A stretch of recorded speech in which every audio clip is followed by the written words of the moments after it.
حضور علیہ السلام کی محبت سے معاشرے کے دکھ جو ہیں وہ سمیٹے جا سکتے ہیں۔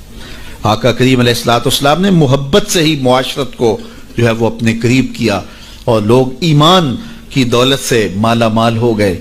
وہ ایک بچہ آیا نا اپنی ماں کے لیے لباس لینے کے لیے، اور پہلے وہ گیا اپنے چچا کے پاس، اس کی ماں بیوہ تھی اور اس کا لباس پھٹ گیا تھا، اور وہ اپنے چچا کے پاس گیا تو اس نے دھتکار دیا۔ ماں نے اس کو روکا تھا بیٹا نہ جانا، لیکن اس نے کہا کہ تیرے بدن کے اوپر جو لباس ہے وہ بھی پھٹ گیا اور جگہ جگہ سے جسم جھلک رہا ہے، تو میں اپنے چچا سے آپ کے لیے لباس لے کے آتا ہوں۔ پھر جو رویہ اس نے اختیار کیا تو واپس روتا ہوا آ رہا تھا، تو کسی نے راستے نے پوچھا کہ کیا ماجرا ہوا؟ اس نے کہا چچا کے پاس گیا تھا ماں کے لیے لباس لینے، اس نے رلا کے بھیج دیا۔ اللہ اکبر۔ تو اس نے کہا کہ جا سین حرم میں محمد نام کا ایک شخص بیٹھا ہوا ہے، اگر تو اپنا دکھڑا اس کے سامنے پیش کرے تو وہ امید ہے تمہیں رد نہیں کریں گے، لیکن سن لے ان کا دین کوئی اور ہے۔ اللہ اکبر۔ اپنے ماں کے پاس آیا تو ماں کو کہا کہ چچا نے رلا کے بھیج دیا، لیکن آپ کی حالت مجھ سے دیکھی نہیں جا رہی۔ بچہ ابھی شعور کی منزلوں میں قدم رکھ رہا تھا، پہلے بہت چھوٹا تھا، اب اس کے اندر ایک جذبات تھے بچے کے اندر۔ تو ماں نے کہا کہ بیٹا نہیں ان کے پاس نہیں جانا، سنا ہے کہ جو ان سے ملے دین دھرم چھین لیتے ہیں اس کا۔ اللہ اکبر۔ تو حضور علیہ السلام کے پاس جانے سے ماں روکنے لگی، لیکن بچے نے کہا کہ امی میں پکا رہوں گا، بتوں کا وفادار رہوں گا، تم اس ٹینشن کو اس پریشانی کو چھوڑ دو۔ اور حضور کی خدمت میں حاضر ہوا۔ حضور صحن حرم میں چادر اوڑے بیٹھے ہوئے تھے، اور جا کے کہنے لگا میں پہلے بات آپ سے کر لیتا ہوں، آپ کا دین میں نے قبول نہیں کرنا۔ حضور مسکرا کے بولے بیٹا بتاؤ کس لیے آئے ہو؟ کہا میری ماں بے لباس ہے، میں آپ سے لباس لینے آیا۔ حضور نے چادر رحمت اتار کے اس کے کندھوں پہ ڈالی۔ اللہ اکبر۔ وہ واپس آ گیا اور ماں پر حضور کی چادر اڑائی۔ اللہ اکبر۔ اور ماں نے کہا کہ بیٹے اس نے اپنا دین تو نہیں تجھے دیا؟ کہا نہ میں نے پہلے کہہ دیا تھا تیرے دین نہیں مانوں گا۔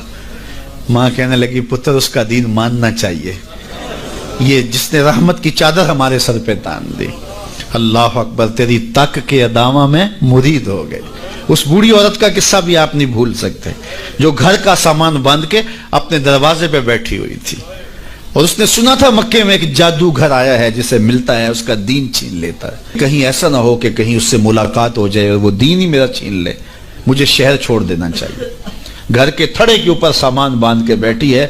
حضور بھی گزرے تو اس نے دیکھا تو کہا بھتیجے یہ سامان میرے سر پہ رکھ دے۔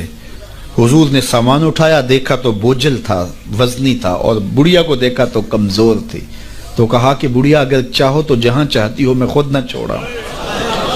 اس نے کہا اس سے بڑی مہربانی کیا ہوگی؟ حضور نے سامان اٹھایا ہوا ہے اور بڑھیا سے باتیں بھی کرتے جا رہے ہیں۔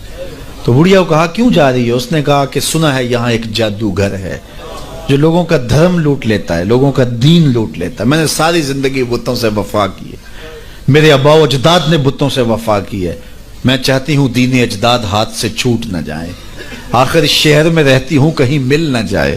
خیر حضور نے کچھ نہیں کہا، اس کا سامان نہیں پھینک دیا کہ ٹھیک ہے تم پھر جاؤ۔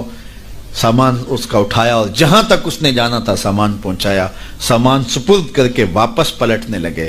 تو اس نے کہا بچے اپنا نام تو بتا دے، لوگ کہیں گے کہ مکہ چھوڑ آئی ہو تو بتاؤں گی ایک جادوگر کے دکھ سے چھوڑ آئی ہوں، تو وہ کتنا برا بھلا کہیں گے شہر مکہ کو کہ جس مکہ سے لوگ نقل مکانی کرنے پہ مجبور ہو گئے۔ تو میں انہیں یہ بھی بتاؤں گی کہ جس مکے میں جادوگر رہتا ہے اتنا اچھا نوجوان بھی رہتا ہے، تو تیرا نام لیا کروں گی، تیرے قصیدے پڑھا کروں گے۔ تو حضور علیہ السلام مسکرا پڑے، کہا بڑھیا جس جادوگر سے بھاگ کے آئی ہے وہ تیرے سامنے کھڑا ہے۔ اس نے کہا سچ سے آپ ہی محمد ہیں؟ حضور نے فرمایا نام میرا یہی ہے۔